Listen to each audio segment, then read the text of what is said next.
Alex, of course, is Professor of International Security at the Griffith Asia Institute. And from 2007 to 10, he was Professor of International Relations and Executive Director of the Asia Pacific Centre for the Responsibility to Protect at the University of Queensland. He's co-editor of the journal Global Responsibility to Protect.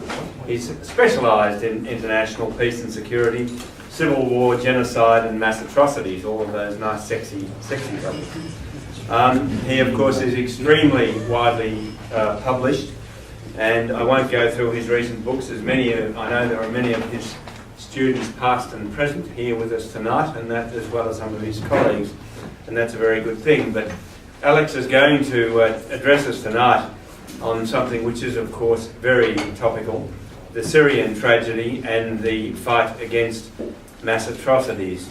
And we're all pretty well aware, I think, through the media that since 2011 we've seen something like 100,000 people die in Syria's civil war. And of course the number of people displaced actually runs into the millions. So without further introduction, Professor Alex Bellamy. Thanks very much. Thanks everyone for coming and for being so accommodating on the timing issue, and apologies in advance for landing off at 7 o'clock. I had a kind of timetable in class that I didn't realise until last week, so thanks very much. What I want to talk to you about tonight is the situation in Syria and the international response to the situation in Syria. But I would start with a caveat, which is that I'm not an expert on Syria. My expertise relates more to the international response side, so there will be many of you in the room tonight that will know far more than I do about the situation in Syria itself and the background to the conflict in Syria, and you'll no doubt find my background comments on that glib and overly simplistic, but it wouldn't be the first time I've been called glib and overly simplistic, so I'll just have to live with that criticism. What I'm going to do tonight is quickly start by summarising the nature of the humanitarian emergency in Syria and going through some of the numbers, which I think you'll find quite startling. Then I want to quickly talk about, well, it was going to be quick, and I think got a bit longer, about the international response to the crisis in Syria, which has gone through three main phases. The first, which was an Arab League-led set of responses that culminated in a failed Arab League peace plan, an Arab League monitoring mission. The second, which some of you may well remember, was under the auspices of Kofi Annan when he was serving as a joint UN Arab League mediator, which again resulted in the deployment of UN monitors this time, and again ended in failure. And the third and current phase, which has been focused more heavily on chemical weapons and has resulted in the deployment of yet another team of monitors specifically focused on the issue of chemical weapons. I'll then reflect briefly on why I think the international community has failed so badly in the task of protecting civilians in Syria, and offer some thoughts about what the future might hold, none of which are very optimistic, and some modest recommendations for what the international community can do to make things a little bit better.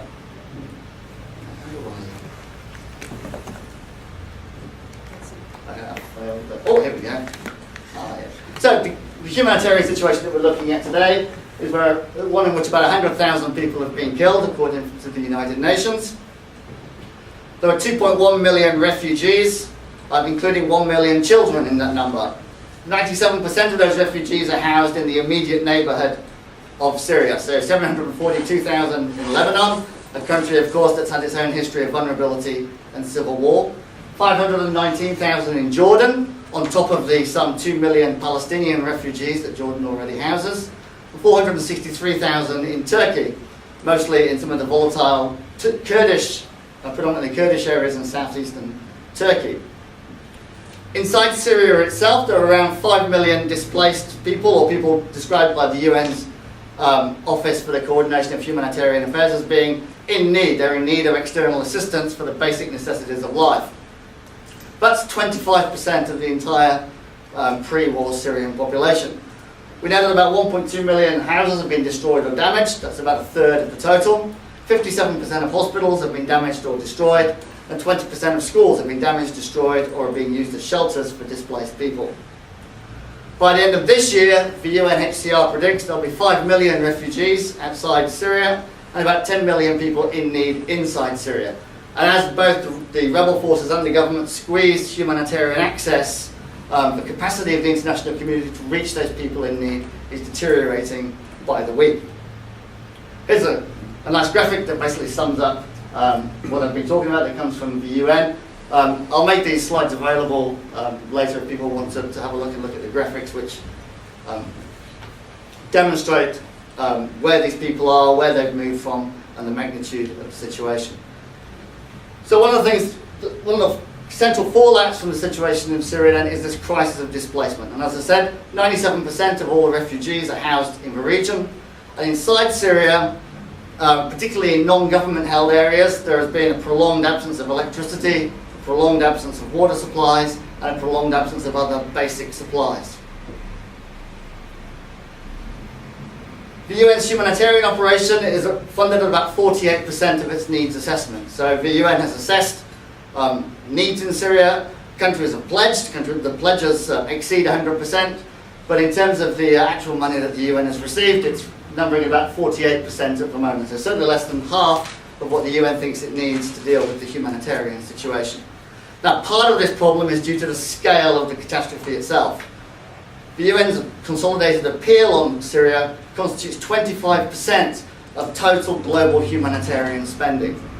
So Syria, by far and away, dwarfs every other current humanitarian emergency that the world is facing. Ooh, I don't know what's happened there. So what are the causes of this war? Well, of course, all of you will know that Syria has a long history of coups, authoritarianism, and despotism. The current president's father seized power in a military coup in 1970, and since then transitions of power have occurred in the most democratic ways, with the father handing it down to the son. This is not the first time that the government has used extreme violence on the civilian population to maintain its rule. In 1982, there was an uprising in the Hama district led by the Muslim Brotherhood that the government crushed with stunning brutality, killing between 30 and 40,000 civilians. A crackdown that attracted almost no international attention or response at the time. Bashar al-Assad has a history of promising reform and never delivering it.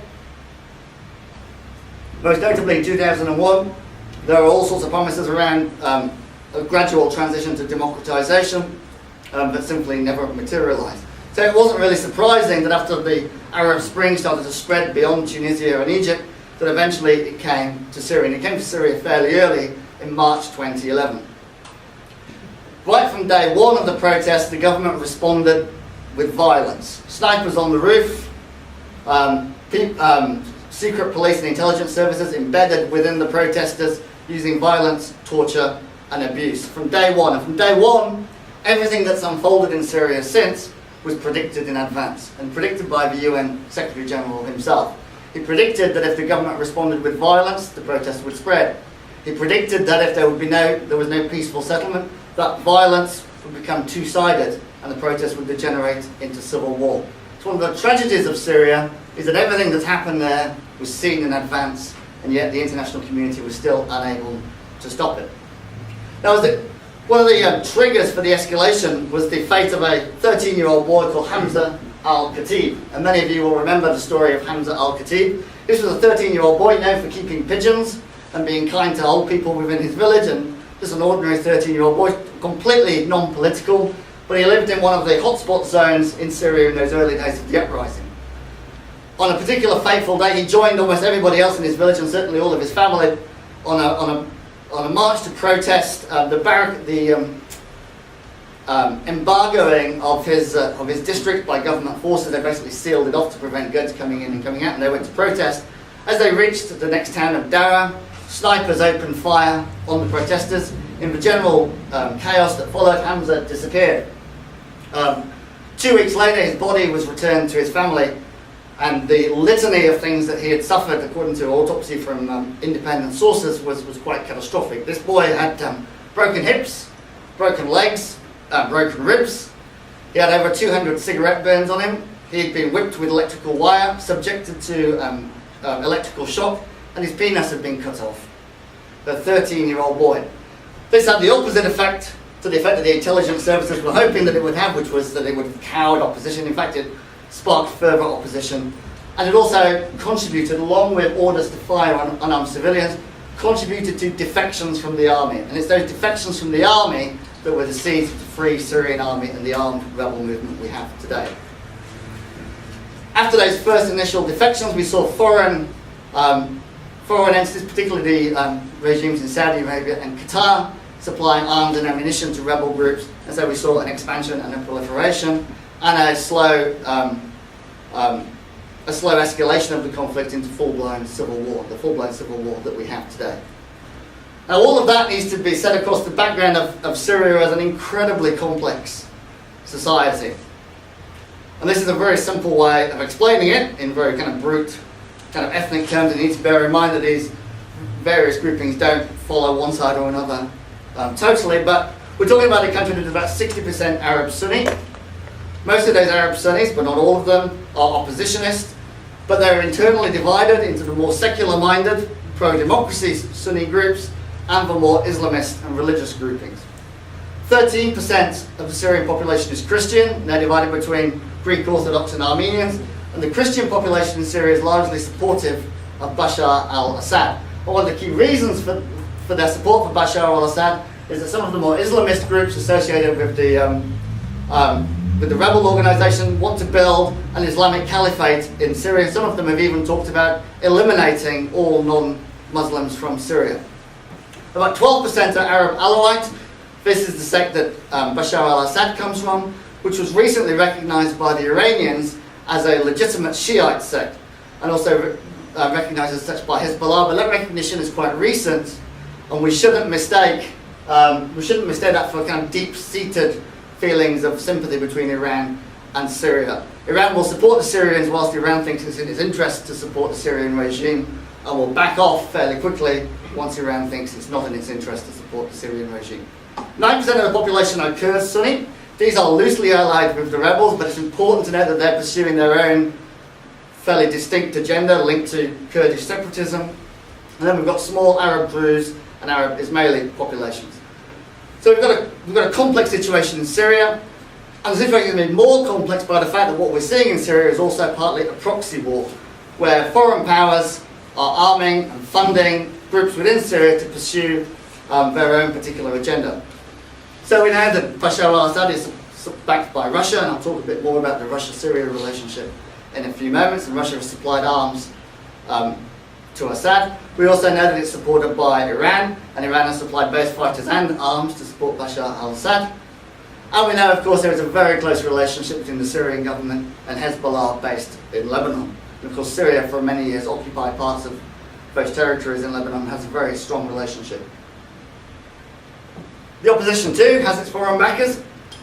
They include Saudi Arabia, which has supplied arms and has now, you'll have seen in the news, renounced its seat on the UN Security Council. The first time ever a country elected to sit on the UN Security Council has said, no thank you, it doesn't want to sit on the Security Council, which raises questions about why it stood in the first place. The deeper story to this is that for the last 2 years Saudi Arabia has tried to push the UN's policy in a certain direction.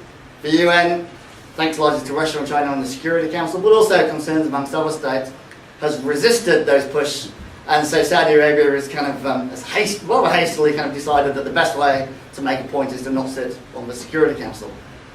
Personally, I think sitting on the Security Council for the next 2 years and making its argument would have been a better way of pressing its case, but there you go. It's likely that Bahrain will take up Saudi Arabia's seat on the council. Qatar too has supplied arms and money to the rebels.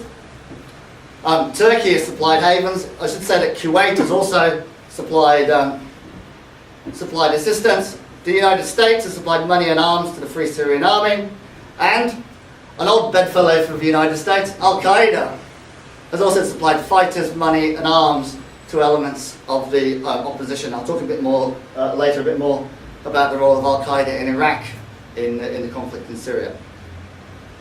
The question of whether the UK and France have actually supplied anything still remains fairly murky. They've moved away from the position of not supplying things, but it's yet unclear as to whether they are.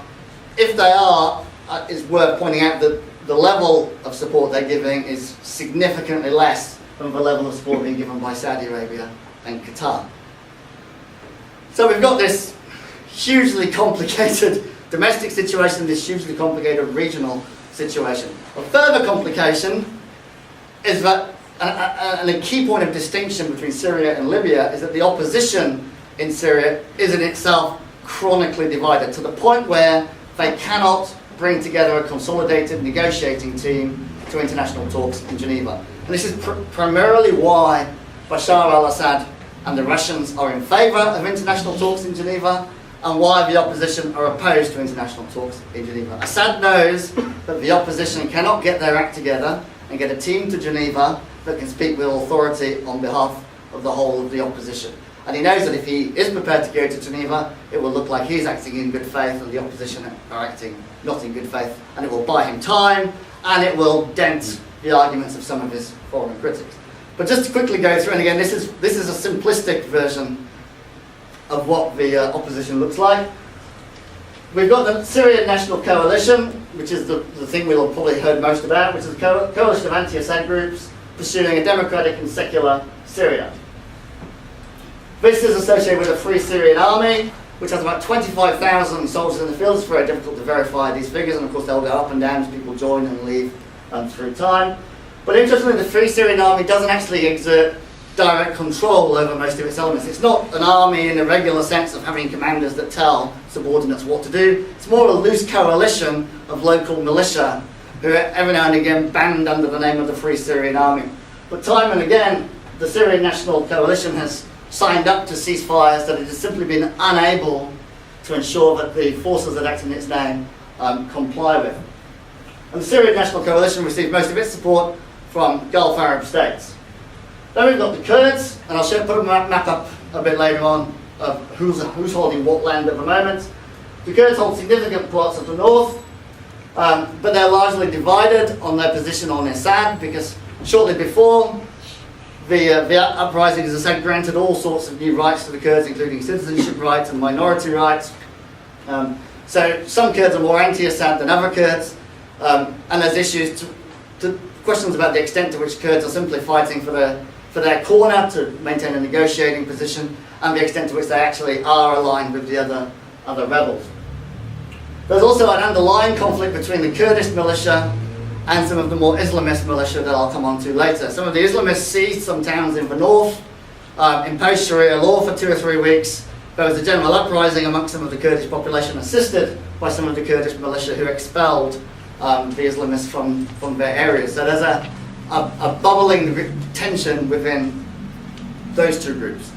Then we've got the Islamists, and these constitute about 60% of all the rebel fighters. Again, it's hard to draw direct estimates, but around 60%. And here you've got organisations like the Syrian Islamic Liberation Front, linked to the Muslim Brotherhood, of course well known from their days in Egypt and well known from their days as precursors to Al-Qaeda. They're former allies of al-Nusra, who are the Al-Qaeda linked group, but they fell out after they assassinated one of the jihadist leaders, which never goes down well. Then you've got the Army of Islam, which is a coalition of Islamists established directly by the Saudis only last month to try and counter the Al-Qaeda linked radicals associated with al-Nusra. And then you've got the Syrian Islamic Front, who are a largely Salafist group based in the locality of Homs.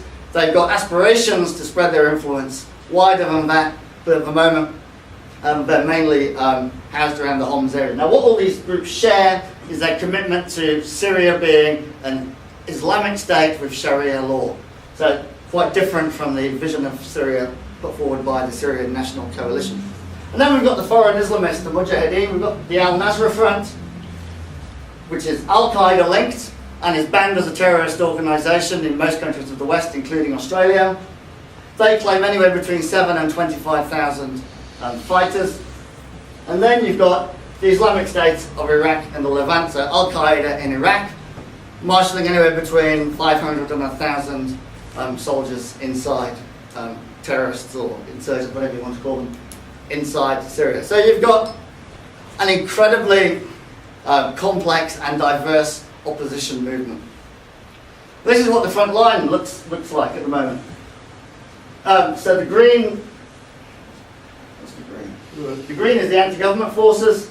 The red is the hotly contested zones, and the orange is the area that's mainly in government hands. The red is government stuff, and the orange is the stuff that's in government hands but is contested, and the yellow is the Kurdish area, and the bits that aren't coloured in is desert, so no one's very much contesting that. So again, when we're talking, we know we had the whole debate during a couple of months ago after the whole chemical weapons thing about no-fly zones and bombing and all of this. When you look at those front lines, it becomes really quite clear why the US Air Force and others were fairly sceptical about their capacity to deliver a meaningful engagement from the air. The front lines move, they're intermixed with each other, and very complex. Now I've gone on for way too long on that, so I'm going to skip through the history of the international effort. Sorry, close your eyes. Again, I'll make all these available, but this is just a sort of a timeline of what's happened over those 3 years. But as I say, it goes into the 3 phases of an Arab League set process, which involved a 4-point plan that everyone signed off on, that involved a ceasefire, return to barracks, the rebels would put down their weapons, then there'd be a Syrian-led period of negotiations and then transitional period and a new government. That failed because neither side abided by the ceasefire. Then you had Kofi Annan's 6-point plan, which is always better than the 4-point plan, of course, because there's 2 extra points.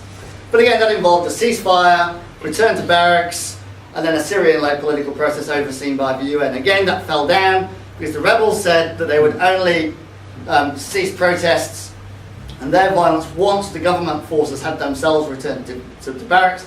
Government forces insisted that they would only return to barracks once the rebels had ceased and desisted with their activities. And then we've had the chemical weapons issue most recently. So the current state of play.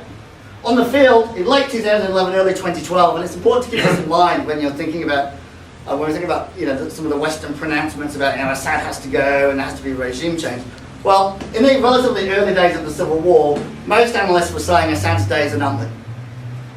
There was a sense that we were kind of overcorrecting perhaps for Libya. We'd overestimated Gaddafi's strength in Libya. A lot of the analysts were saying, he's going to be around forever and this is going to go on and on, and suddenly the regime was gone. So I think some of the analysts kind of overcorrected and were saying, Assad's going to go quickly too. And it looked like he might go in those early days. Since then, of course, he's rallied. And for most of this year, it's been Assad's forces on the offensive with the help of Hezbollah and, of course, with weapons and ammunition. And ammunition is particularly crucial from the Russians. But the rebels have been able to avoid complete collapse because they themselves are getting foreign support as well. Without that foreign support, it is likely that al-Assad's forces would have been able to reclaim much more territory than they have. The rebels are getting significant foreign support and have been able to hold the line. So we've got a situation now that's more or less a stalemate. As I mentioned before, the rebels themselves are badly divided, and this speaks to the whole logic around proposals for peace talks in Geneva, and why Assad is in favour and the rebels are a little more sceptical. Now, although there's much hoopla in the media and on blogs and everything about military options, post-chemical weapons, maybe a no-fly zone will do it, or maybe limited strikes, or maybe bombing some chemical weapons installations, or something else will do it. Amongst most people who know stuff about the military, and I don't count myself amongst those, there's a consensus that there really are no good military options.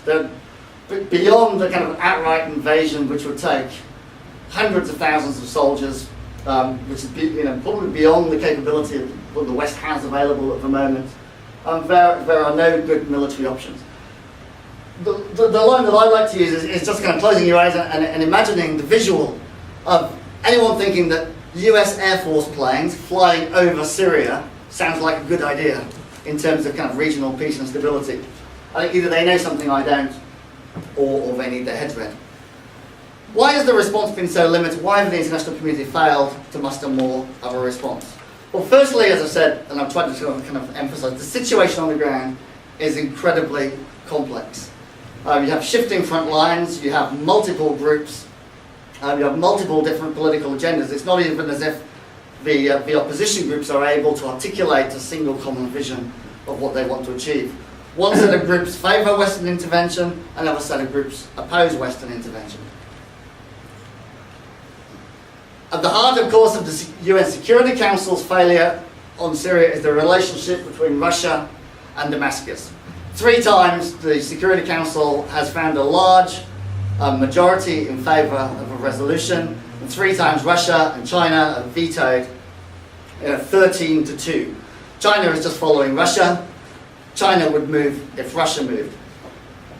Now, this is not just a kind of a Western consensus as well, because not only has the Security Council passed these resolutions, or failed to because of veto, but the General Assembly has passed a number of resolutions on the situation in Syria, one of which has actually criticised the Security Council for its failure to take more robust action. And those resolutions, of course everyone gets a vote in the General Assembly, have been passed by huge majorities. The one criticising the Security Council was passed with 133 votes in favour and 12 votes against. There were some abstentions and some diplomats didn't turn up to vote. So you've got a large degree of international consensus, but Russia has blocked time and again international action on Syria. They've blocked condemnation of the Syrian regime, they've blocked threats of sanctions when the Syrian regime has failed to live up to commitments it has given to the Security Council itself. And that, I should say, is why Kofi Annan resigned as the special envoy. Having negotiated a six-point plan, having got both sides to sign off on agreement, having gotten the Security Council to adopt the plan as its own and call for its implementation, when the Syrian government clearly failed to implement the plan, the Security Council was not prepared to issue any consequences for that failure. Kofi Annan said, well, in that case, we can't go on, I can't go on. If the international community isn't even going to support the plan that it itself has endorsed, there's no point continuing. Now, what are the reasons for Russia's links with Damascus? Well, again, the Western media is all full of Russia sells arms to Syria, therefore this is purely kind of a material interest, and that's what's driving it. The problem with that analysis is there are lots of other countries that Russia sells arms to, where it has allowed the Security Council to take measures. Libya was one, Iran is another. So if it's just about arms, we need to explain, well, why is it drawing the line on Syria and not on those other cases? If you look at what Russian experts themselves are saying, you find that two things come out. Firstly, and I'll start with the bottom one here, is that Russia sees the whole of the Arab Spring as actually a front for radical Islamism. And Russia is concerned that if the Arab Spring spreads, it will reach into Dagestan, into Chechnya, and inspire renewed terrorism and insurgency in its own backyard. And Russia points to the situation in Libya right now, the resurgence of the Muslim Brotherhood in Egypt, and obviously the Al-Qaeda-linked elements in the opposition in Syria as evidence to support its view that what we in the West see as a pro-democracy movement as part of the Arab Spring is actually just a front for radical Islamism. So Russia sees some vital security interests at stake, and it sees Syria as a crucial bulwark between it and the rest of the Middle East. The other thing is that there are deep personal ties between the two regimes. They each went to each other's university, there's a lot of intermarriage between elites in Russia and Syria. And the third thing that I haven't put up there, which needs mentioning, is that Russia's position is heavily tied to Putin-style nationalism. The UN, there's a little anecdote that basically the extent to which you can get Russian cooperation on anything depended on whether the matter at hand was a Putin issue or a Medvedev issue. If it was a Medvedev issue, the sense was you could usually get the Russians on board and consensus was possible. Where Putin was leading international policy on an issue, the sense was you could never get much in the way of Russian concessions. And of course, the more the West has ramped up the anti-Russian rhetoric on Syria, the more Putin has been forced to ramp up his own rhetoric. We've boxed in Putin so much that he couldn't possibly now back down without it being some sort of major domestic blow to his standing. As I mentioned, the Chinese are simply falling in with the Russians, that they are palpably uncomfortable with the position that they've got on Syria, and that's largely because their position is out of step with that of all the relevant regional organisations in the Middle East, and China places great store by aligning its position with those regional organisations. Why do I think China's feeling uncomfortable? Well, firstly, if you look at its arguments in the Security Council, they're much more modest than Russia's arguments. They're more about, well, we need to be even-handed. The other thing is Russia keeps sending envoys to Damascus, selling their own 4, 5, 6-point plans in the hope that Assad will eventually succumb and accept one of their plans and that the problem will simply go away. And China's uncomfortable position vis-à-vis both the regional organisations in the Middle East and the wider General Assembly would go away. The other issue is that there are few attractive options outside of the UN framework and outside of a negotiated political settlement with the parties. So, you've got this context where you've got a very difficult negotiating situation with the parties, but then there are no other alternatives. And if the parties themselves don't want to negotiate because they think they can get a better deal by using force, then there's very little that outsiders can do. which is the next point. They all still think they can do better with force than they can through negotiations, and part of the reason they think that is because they're all getting external assistance. Another reason why they think that is many groups think that their very survival as groups inside Syria is at stake, that if they lose, this will mean their extermination. Some in the opposition, particularly some of the Democrats in the opposition, think this because of Syria's own history of retribution against past uprisings. The Alawites certainly think this. Even Alawites who are not that friendly with Assad believe that should Assad lose, they and their families will be targeted by elements of the opposition. And a lot of the Christians in Syria think that too. So again, when people think they're fighting for their very survival, their willingness to negotiate and trust the other side is going to be that much less. And then, as I said before, we've got this incredibly complex regional situation in which most of the powers around Syria are playing all sorts of games of their own, which is more to do with furthering their own long-standing designs than improving situations in Syria.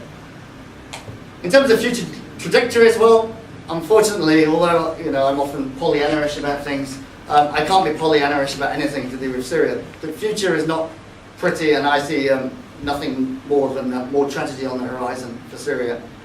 The current chemical weapons initiative, I think, takes that issue off the table, but does nothing about the broader violence, and actually might be used to stall other initiatives in other fields. And I think this is certainly why the Russians have jumped on it. For me, this smacks of Bosnia. This smacks of a leader giving a little bit to some of his friends in order to keep the others off his back for a while. And that little bit does nothing to change the realities in Syria. The humanitarian situation is getting worse and is only going to keep on getting worse. The pressure that those refugees put on neighbouring countries is going to worsen. You've got fragmented and fragmenting rebel groups, which mean, of course, there is little chance of a negotiated settlement whilst that goes on. You've got a military stalemate in which there are no sides that won't target civilians to further their own cause. So we've had some major development. My rather sad prediction is I think we're looking at least a decade more of civil war until the parties themselves fight themselves to a stalemate and are prepared to negotiate. By which time there'll be more Syrians living outside Syria than inside. Two avenues where I think the international community could act, and these are things that I think it would be possible to get some sort of consensus on, maybe about 80% of this, with a lot of work. The first is about trying to induce an early stalemate. So trying to make the two parties believe, or the dozen parties, believe that actually they can't get a better deal by using force than they can by negotiating. And you do this by making it more difficult for them to fight and by reducing incentives for them to do so. So you make it more difficult for them to fight by imposing an arms embargo on all sides, including an embargo on ammunition. You referred the situation to the International Criminal Court so that leaders in all of the groups know that if they target civilians, sooner or later the long arm of the law will catch up with them. You tighten economic sanctions, you make it more difficult for the sides to finance and fund their activities. You increase monitoring, both of attacks on civilians and on these embargoes and sanctions, including by putting drones over Syria to monitor, not bombing drones, I should hasten to add. You make sure you're documenting crimes and abuses and trying to find responsibility for that and assign responsibility for that. You make a major push to insist that the rebels form an incredible negotiating team, credible at negotiating in good faith and with authority for the whole group. There's some precedents on this. The US lent on the Kosovo Albanians, who are not quite as divided as the Syrians, but were fairly divided. The US exerted a lot of pressure on the Kosovo Albanians to bring them together into a single negotiating team. That involves hard choices, like saying, if you don't do this, you're going to get no support from us. But this is an essential step if negotiations are going to work. And the diplomatic message that the world has to send is that there has to be a political solution that satisfies, that grants rights to all the peoples of Syria, that satisfies the legitimate interests of all the peoples of Syria, and that nothing that happens on the battlefield will affect that final solution. Taking this town or that village or this town or that village will not ultimately affect what the final solution will look like, because it has to be an inclusive and political one. That would be pretty difficult to muster the international community to do that, but I think if you do that, you can start to make war look a little less attractive and negotiations look a little bit more attractive. And then there's the humanitarian side. That is forgetting the resolution of the problem entirely and focusing simply on better care for the victims. Firstly, we need to deliver on those humanitarian needs. We need to make sure that the UN's financial needs are met and that people fleeing Syria are provided with the assistance we need. In fact, the best thing Syrian civilians can do to avoid being killed is to leave Syria. We need to make it easier for them to do so, or we need to create safe spaces for them to do so, or we should make sure they're cared for when they do so. Running away is a very good strategy when it comes to avoiding being killed in an atrocity.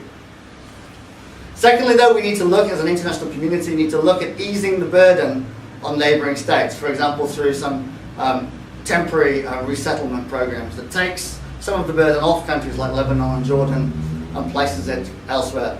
Some European countries are already starting to do this, but in very small numbers. We need to increase support for the delivery of assistance inside Syria, make it a little bit more difficult for the parties to squeeze off support inside. But we need to support some of the local self-protection committees that have sprung up in villages and towns across Syria but are non-aligned and focused on just trying to provide support and protection to people there.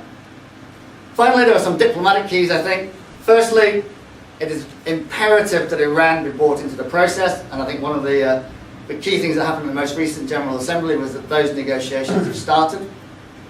Secondly, the West needs to start giving reassurance to Russia on some of its vital interests. It needs to recognise that Russia has concerns in the Middle East and concerns that are related to its own security, and we need to start providing some reassurance. If Russia is ever to be brought on board, whacking Russia around the head is not going to bring them on board into being a constructive player on Syria, and we need them on board. Third, we need to provide reassurance to those Syrians who look to Bashar al-Assad for protection. We need to make sure that we can say, hand on heart, that if Assad goes, you will be protected and your security will be protected. Now, what that might entail, I'm not sure, but those are the sorts of reassurances that will need to be given. I've gone on way too long. Very sorry, but thanks very much.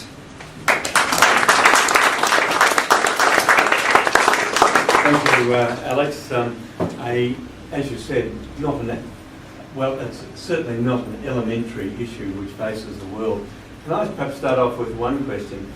One of the, I would have thought, fundamental things in terms of your possible solution was an arms embargo.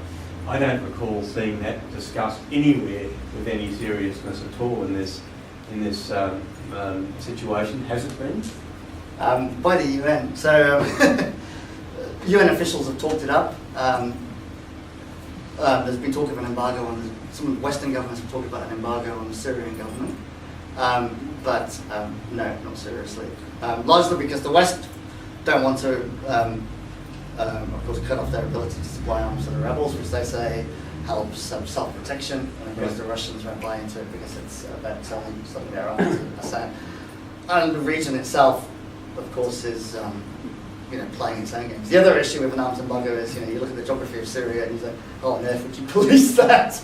To get to there, you'd need to have done a lot of the kind of the diplomatic things I outlined at the beginning, at the end, bringing the Russians on board, bringing the Iranians on board, so that the international community can start to trust each other a little bit more, yes. and start being kind of genuine about furthering a political solution for Syria rather than kind of advancing their own goals. And unfortunately, everybody has been advancing their own goals thus far. Sure. Other questions? Caitlin? Thanks so much, Alex.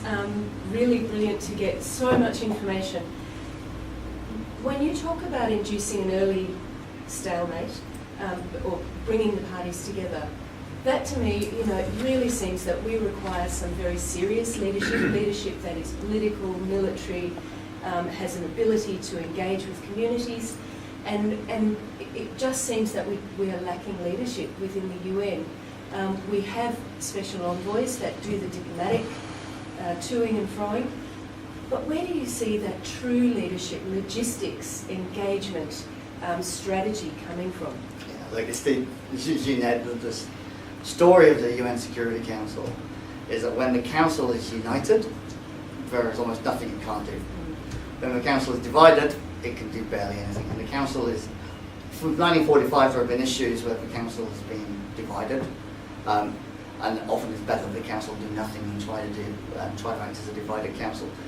Syria was always going to be one of those cases, just because of, there's probably about a dozen around the world where you could say in advance there is no way you're going to get the council united on this. Syria would unfortunately be just one of those cases.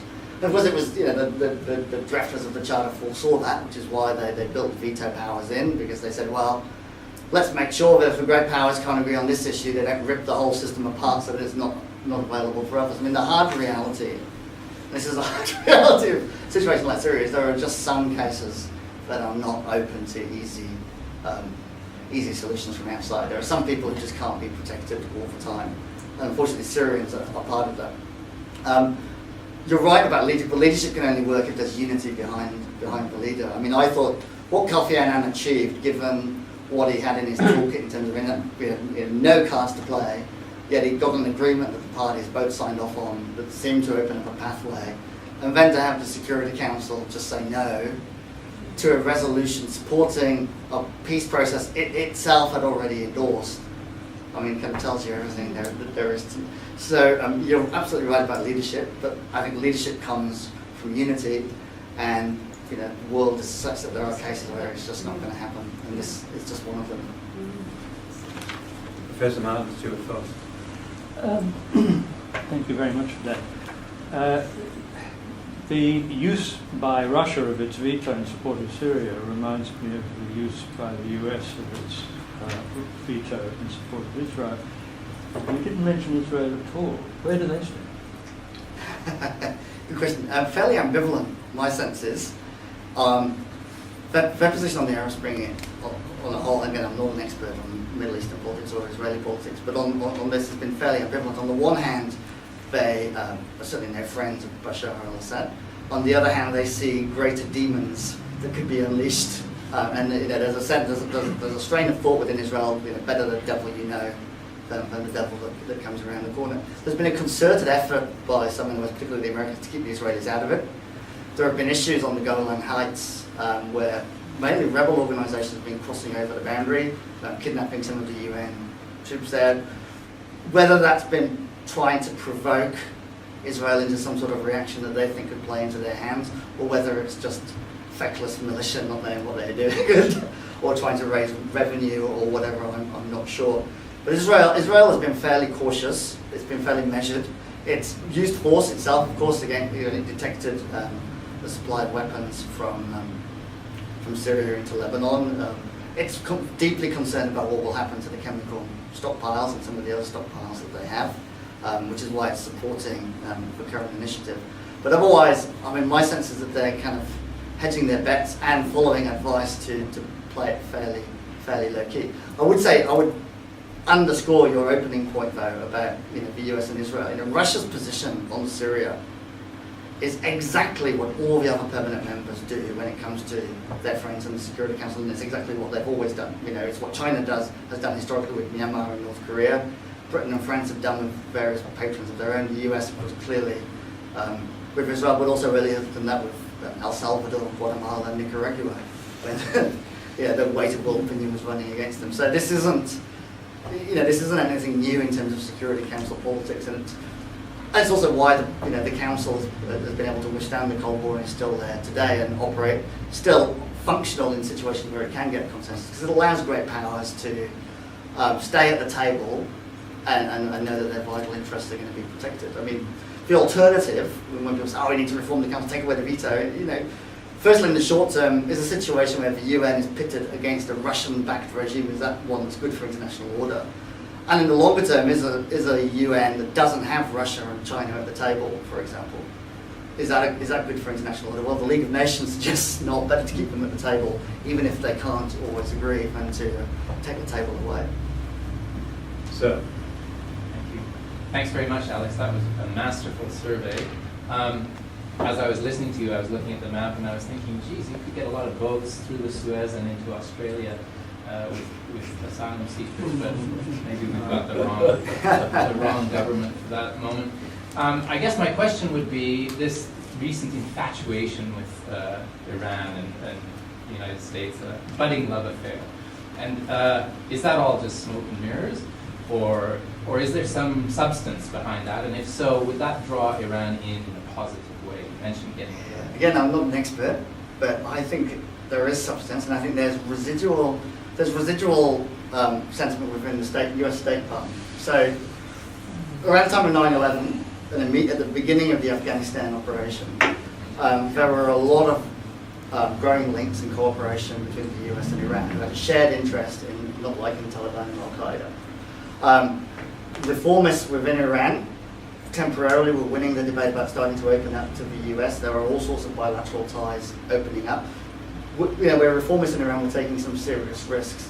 Then George W. Bush stands up and says Iran is part of an axis of evil, which closed down that whole thing immediately. Now, some of the people who were at the State Department back then are still at the State Department right now. So some of that thinking is still there. I think Syria has shown that Iran is not the bogeyman. There's a kind of a sense that Iran, although it's said various things in support of Assad, it's not that committed to Assad. It's more Hezbollah is its baby, and that's what it will protect, and it will sell Assad down the road if it means protecting Hezbollah. But there's a sense that Iran is influential. It's been influential in a positive way for the US in Afghanistan, less so in Iraq, but not wholly in a non-positive way in Iraq too. So I think there is a lot there. I think that was a major breakthrough. Whether it's able to be sustained given the climate in DC is another matter, but it's absolutely critical. And if you get the Iranians to the table, if you ever get people to the table in Geneva, having the Iranians there will be really key in bringing over some of the groups. You've basically got to create trust. And from a lot of smaller militia groups, they will trust the process if there are bigger powers present who they trust, who are part of that process. And so bringing Iran in creates a further entity of trust. And trust is going to be key to the whole thing, and trust is why nothing's happened yet. So I am a bit Pollyanna-ish on the US-Iran thing. I think there's hope, and that's largely because a decade ago they were making kind of real progress. Because the nuclear issue still stands large on Iran.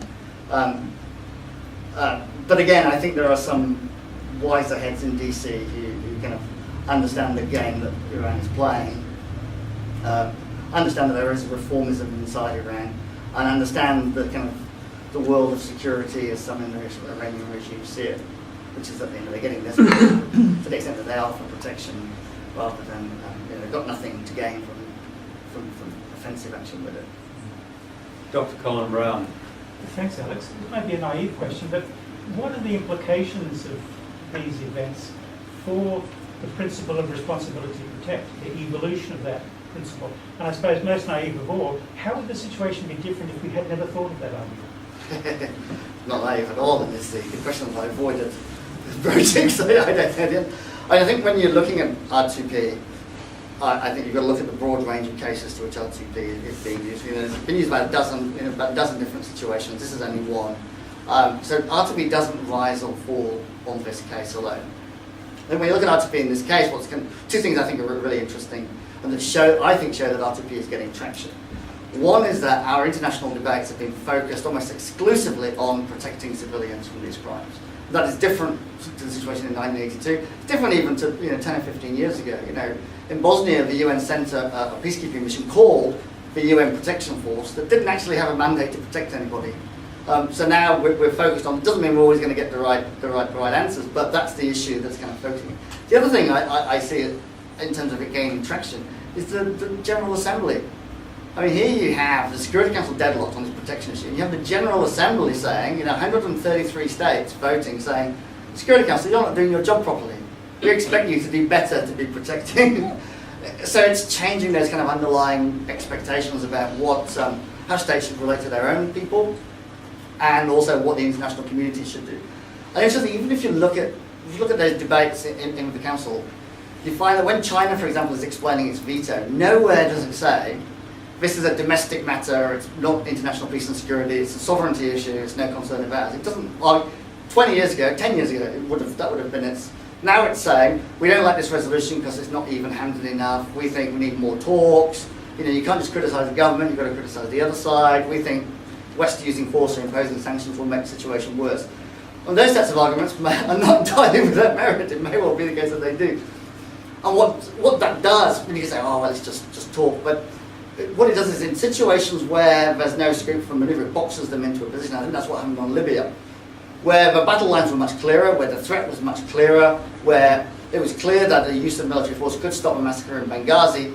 China and Russia had nowhere to go but to allow through a resolution authorised force against the state. And I think that's part of the underlying change that is R2P. I think more damage could be done to I think the gravest damage could be done to R2P is if the US started bombing tomorrow and said, look, this is R2P. For me, the strength of R2P is that it's got international consensus. That means that progress is going to be slow and incremental, and sometimes you're not going to get everything you want. But it means that as you do make progress, you change the underlying habits of states and governments, and that for me is the kind of key to long-term change. Got time just for one more question, and I think Bob Greenhouse, you've been waving your arm very much. One question that occurred to me is that I imagine that food production within Syria has declined pretty dramatically. So my question is, who is supplying food to the various parties that are engaged in the abroad? I don't know. Firstly, I'd say you're absolutely right, and as the conflict goes on, harvests will be missed and crops won't be planted, and less ground will become available for growing things, because of course it'll be infected with mines and shells and other stuff. Communities often do prove quite resilient in terms of coming up with their own short-term solutions. So you find some of these self-protection committees, for example, actually set up little, garden growing activities to supply food. The World Food Programme is, there's about 4,500 international humanitarian staff inside Syria. The World Food Programme has got a large mission supplying food and other resources. But as winter comes, and as the problems exacerbate, these issues will get harder. Now, they're harder for civilians than they are for people who are members of militia groups. Because members of militia groups have money, and they're part of organisations that have networks of supply. And part of the problem, and this is not just an issue in Syria, but it's been a problem in West Africa and the DRC and elsewhere, but that men of militia age will start making calculations that the security of themselves and their family, just in terms of food, access to money, other sorts of resources, is better served by joining a militia than remaining outside. Because by being inside a militia, they can get access to things that they can't get by being outside. And that contributes to further militarisation. We've seen it over the past 12 months, further militarisation of Syria. So yeah, I can't give you a precise answer to where they're getting it from. I can say that soldiers tend to be better fed than civilians. We've seen that from the Ethiopian famine onwards. We didn't see any starving Ethiopian soldiers in the 1980s. And as the process goes on, this will just get worse and more difficult. And then, of course, that encourages flight. You get then major humanitarian operations coming in to deal with those issues, and then you're going to start to get other problems. You're going to get Palestinian refugees saying, "Well, how come they're getting better treatment than we are, or how come they're getting worse treatment than we are?" And real pressure put on some of these countries. I mean, Lebanon is a really good example, because most refugees in Lebanon are not being housed in camps; they're being housed in people's houses, and that's putting pressure on already fairly volatile situations. And I've got a research student who's currently based in Beirut, who's lived there for many years, and she tells me that the atmosphere in Beirut is changing with time. It is becoming more security conscious. People are going out less at night. You do hear gunfire more often. You do have the occasional bombing. There's a sense that Lebanon is sitting kind of on the edge. And again, that's a kind of something for international policy to think about, making sure that nothing we do makes that situation worse. Alex, thank you very, very much for that. Sorry, I've got to run out. No, that's fine. A wonderful exposition of what is an extraordinarily complex issue, and I must say it's hard to be anything but pessimistic, as you have been in your outlook, I think, of what's going to happen there. But we do appreciate you taking the time to talk to us yet again. I'm very pleased to say that you yet again will receive a year's membership of AIIA. Thank you again for your time. Thank you.